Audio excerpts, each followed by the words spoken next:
Assalamualaikum warahmatullahi wabarakatuh. Selamat siang, kami dari kelompok 7. Pada kali ini kami akan menjelaskan tentang Kerajaan Kediri atau Panjalu di Daha pada abad ke-11 sampai abad ke-13 di Jawa Timur. Ruang lingkupnya ada sejarah Kerajaan Kediri, Kerajaan Hindu, Pusat Sastra Jawa Kuno, Raja-Raja, Kerajaan Kediri, Ramalan Jayabaya, masa keemasan Kerajaan Kediri, keruntuhan Kerajaan Kediri, serta peninggalan-peninggalan Kerajaan Kediri. Anggota kelompok 7 ada saya sendiri, Zakia Sulistiawati dengan NPM 2024-15-5041 dan rekan saya Alisa Putri Irawan dengan NPM 2024-15-5047. Oke, kita langsung masuk ke sejarah Kerajaan Kediri atau Panjalu. Awal sejarah berdirinya Kerajaan Kediri ini karena runtuhnya Kerajaan Medang. Seperti yang sudah dijelaskan minggu kemarin bahwa Kerajaan Medang hancur karena serangan dari Haji Wurawuri. Dari situ keponakan Dharma Wangsa atau raja terakhir dari Kerajaan Medang selamat dari serangan Haji Wurawuri. Dan Airlangga bangun kekuatan dan mempersatukan wilayah Jawa Timur. Menjelang akhir hidupnya, Airlangga itu membagi dua kerajaan menjadi Kerajaan Janggala yang dipimpin oleh Mapanji Gerasakan dan Panjalu atau Kediri yang dipimpin oleh Sri Samarawijaya. Setelah pembagian itu masih aja ada terjadinya konflik setelah pembagian. Walau Airlangga itu sudah membagi dua kerajaannya untuk mendamaikan kedua anaknya, namun kedua kerajaan itu malah bersaing. Antara Kerajaan Panjalu dan Janggala malah bersaing. Dibuktikan ini dalam prasasti Turun Hyang, prasasti yang diberikan oleh Mapanji Gerasakan, raja dari Kerajaan Janggala, kepada warga desa Turun Hyang karena setia membantu melawan Panjalu. Jadi prasasti ini merupakan peninggalan dari Kerajaan Janggala. Nah, terus dibuktikan juga pada kitab Ling Wai Taita yang merupakan etnografi Tiongkok yang ditulis oleh Zhou Pupei. Tidak disebutkan secara langsung Kerajaan Kediri, namun pada saat kitab ditulis, yang berkuasa di Jawa adalah Kediri, yang merujuk bahwa negeri Sepo atau Jawa pandai berdagang, mengirim upeti ke negeri Tiongkok, dan dibuktikan bahwa banyak ditemukan barang-barang berharga, cendana, kapur barus, dan emas di negeri Sepo atau Jawa. Selanjutnya ada Kerajaan Kediri sebagai kerajaan Hindu. Kerajaan Kediri menganut aliran Siwaisme yang dimana raja dianggap sebagai penjelmaan dewa, dan praktik keagamaan di Kerajaan Kediri ini seperti pemujaan dewa-dewa Siwa, Wisnu, dan Brahma. Dan akulturasi dan indianisasi di Kediri juga merupakan bagian dari proses indianisasi atau masuknya dan menyatunya budaya dan ajaran Hindu dari India. Selanjutnya masuk pada masa kejayaan Kerajaan Kediri. Pada abad ke-12 Masehi, Kerajaan Kediri ini mencapai masa kejayaan di bawah kepemimpinan Raja Jayabaya yang bijaksana dan karismatik. Dan pada masa kejayaannya ini, pemerintahannya stabil, makmur, dan didukung penuh oleh rakyat serta bangsawan. Lalu letak Kerajaan Kediri yang strategis ini di tepi Sungai Brantas yang membuat perekonomian berkembang pesat pada masa ini. Pertanian sangat subur, terutama produksi beras, dan perdagangan berlangsung lancar baik antar wilayah di Nusantara maupun dengan India dan Tiongkok. Sungai Brantas juga menjadi jalur transportasi utama yang mendukung kegiatan ekonomi di sana. Selanjutnya ada Ramalan Jayabaya. Jadi Raja Jayabaya ini mengeluarkan ramalannya yang bernama Jangka Jayabaya pada abad ke-12 Masehi yang disebarkan melalui tradisi lisan dan teks-teks kejawen. Yang isinya pertama, Raja Jayabaya meramalkan bahwa akan ada kedatangan bangsa kulit putih yang ia maksud ialah penjajahan bangsa Eropa. Yang kedua, ramalan tentang akan adanya zaman kegelapan dan kebangkitan. Yang ketiga, kepercayaan akan datang pemimpin yang adil atau disebut juga Ratu Adil. Nah, ramalan ini itu menjadi warisan sejarah yang dimana Rangga Warsita menulis karya Serat Kali Tidak yang banyak terinspirasi dari ramalan-ramalan Jayabaya, khususnya terkait zaman Edan atau zaman Gila. Kerajaan Kediri juga sebagai pusat sastra Jawa kuno. Salah satunya itu ada Kakawin Bratayuda dan Kakawin Semaradahana. Kakawin Bratayuda ini ditulis oleh Empu Seda dan Empu Panulu pada abad ke-12 Masehi yang menceritakan tentang perang Bratayuda dari Mahabharata dan diadaptasi untuk menggambarkan perang saudara antara Panjalu atau Kediri dan Janggala.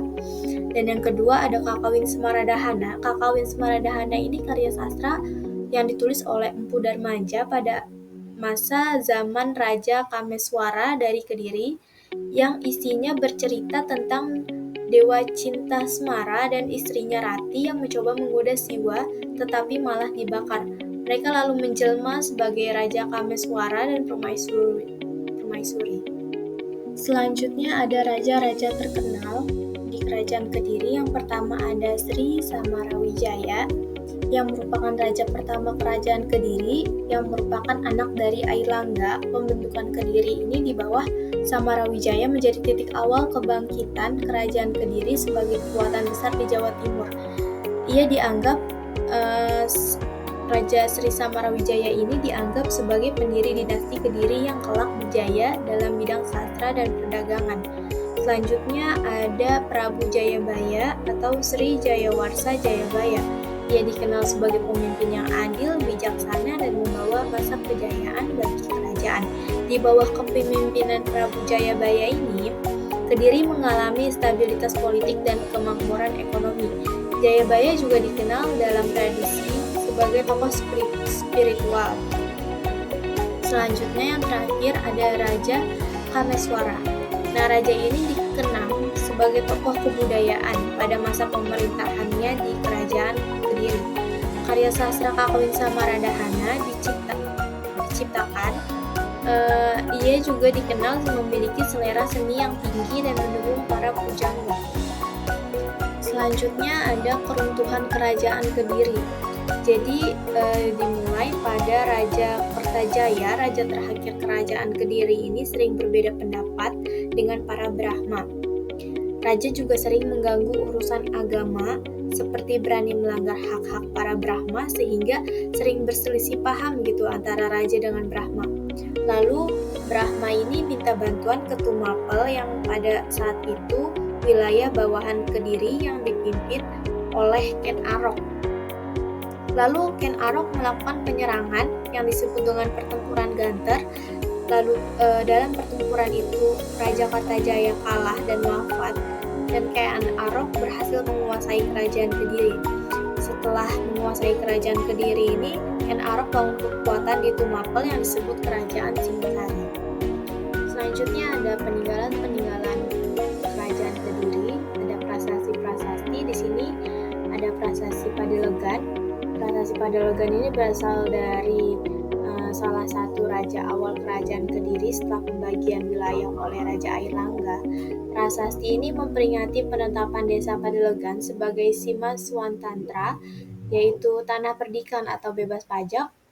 Anugerah ini diberikan sebagai penghargaan atas kesetiaan dan pengorbanan para pejabat dan penduduk desa Padelegan dalam pertempuran melawan tentara Janggala.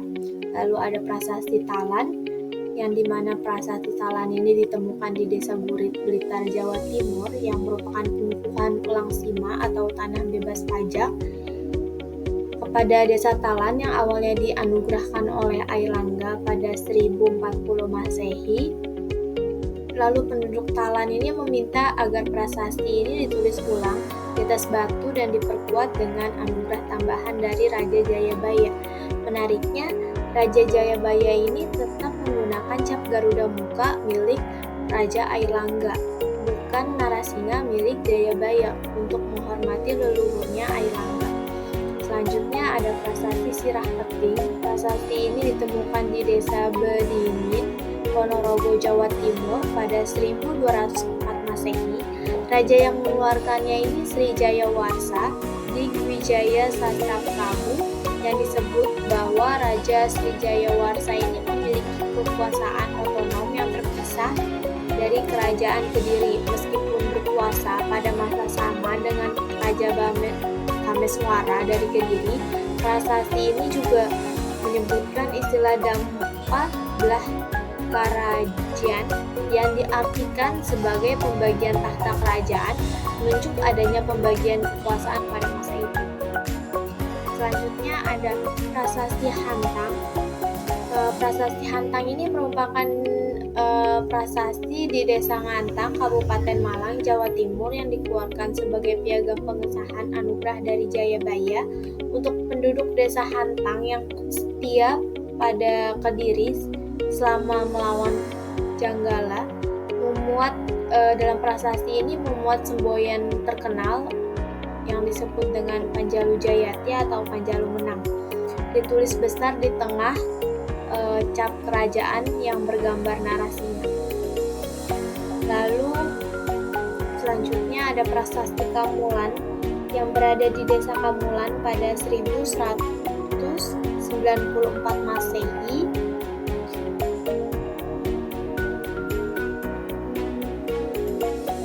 Peristiwa ini terjadi ketika Raja Kartajaya terpaksa meninggalkan Istana Daha akibat serangan musuh dari timur. Beliau juga mendapatkan perlindungan dari penduduk Desa Kamulan dan sekitarnya.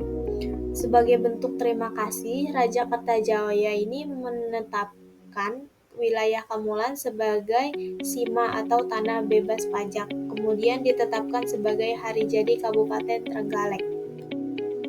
Selain prasasti-prasasti, ada juga candi peninggalan Kerajaan Kediri, ada Panataran dan Mirigambar. Candi Panataran ini letaknya di lereng Gunung Kelut, lebih tepatnya di bagian utara Blitar. Dalam kitab Negara Kertagama, Candi Panataran disebut juga dengan Candi Palah. Ini merupakan candi peninggalan Kerajaan Kediri termegah di Jawa Timur. Pembangunan candi ini diperkirakan sebagai tempat pemujaan Raja Gunung Girindra dalam kepercayaan Siwa. Selanjutnya ada Candi Mirigambar. Candi Mirigambar ini terletak di ladang kota Mirigambar, Tulung Agung, Jawa Timur, yang didirikan pada masa Kerajaan Jayabaya. Dalam cerita masyarakat diyakini bahwa candi ini merupakan Angling Dharma. Kenapa Angling Dharma? Dikarenakan relief burung bersayap, yaitu menggambarkan legenda Angling Dharma atau Raja Sakti yang muncul dalam sastra Jawa kuno yang dikenal mampu berbicara dan memahami suara binatang. Selain adanya prasasti-prasasti dan candi peninggalan Kerajaan Kediri, juga ada karya sastra yang sudah dijelaskan sebelumnya. Ada karya sastra Semaradahana, Bratayuda, dan ada juga Kresnaya. Seperti yang sudah dijelaskan sebelumnya bahwa karya sastra Semaradahana ini karangan oleh Empu Darmaja pada masa pemerintahan Kameswari yang bercerita tentang Dewa Cinta Semara dan istrinya Rati yang mencoba menggoda Siwa tapi malah dibakar. Mereka lalu menjelma sebagai Raja Kameswara dan permaisurinya. Lalu karya sastra Bratayuda karangan oleh Empu Sedan dan Pandulu pada zaman Jayabaya yang berisi tentang perang persaudaraan antara Panjalu dengan Janggala yang diilustrasikan menjadi perang Pandawa dan Kurawa. Selanjutnya ada karya sastra Kresnaya. Karya sastra Kresnaya ini ditulis oleh Empu Triguna pada masa pemerintahan Raja Jayaswara yang isinya berupa riwayat hidup Kresna, seorang anak dengan kekuatan super suka menolong, sampai pada perkawinan antara Kresna dan Dewi Rukmini yang merupakan titisan Dewi Sri. Selanjutnya sesi diskusi atau tanya jawab. Kesimpulan dari apa yang telah kita bahas sebelumnya, Kerajaan Kediri adalah kelanjutan dari Kerajaan Medang setelah dibagi dua oleh Airlangga. Mencapai puncak kejayaan Kerajaan Kediri ini pada masa Raja Jayabaya. Kerajaan Kediri ini bercorak Hindu, Siwaisme, dan kaya akan karya sastra serta peninggalan budaya. Meskipun sempat jaya, namun kerajaan Kediri runtuh akibat serangan dari Ken Arok, namun tetap dikenal sebagai kerajaan besar di Jawa Timur. Lalu ini ada referensi yang kita pakai dalam materi ini di makalah maupun juga di penyampaian PPT